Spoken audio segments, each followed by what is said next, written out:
నమస్కారం అండి. భగవద్గీతలో నేడు 18వ అధ్యాయము మోక్ష సన్యాస యోగమునందు 19వ శ్లోకము తాత్పర్యం వివరిస్తున్నది మీ విజయభాస్కర్.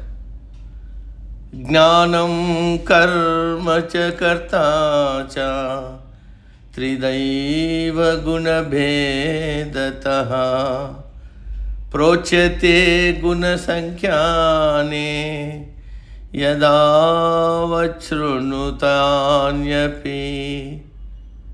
తాత్పర్యం: కర్మ చేయడానికి కావలసిన తెలివి లేక జ్ఞానము కర్మ చేసేవాడు చేయవలసిన కర్మ.